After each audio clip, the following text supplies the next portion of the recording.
ஆச்சி கொழுக்கட்டை மாவு வந்தாச்சு. ஆச்சி கொழுக்கட்டை மாவிற்கு கொழுக்கட்டை அச்சை கேட்டு வாங்குங்கள்.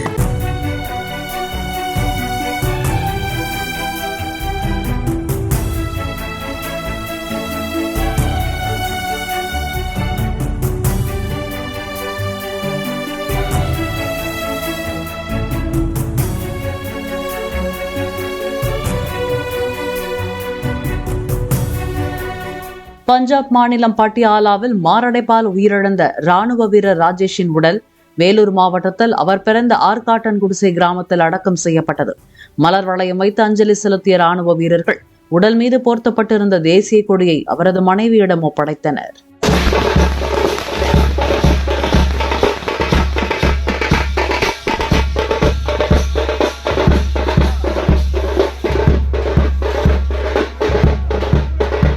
ஆச்சி கொழுக்கட்டை மாவு வந்தாச்சு. ஆச்சி கொழுக்கட்டை மாவிற்கு கொழுக்கட்டை அச்சை கேட்டு வாங்குங்கள்.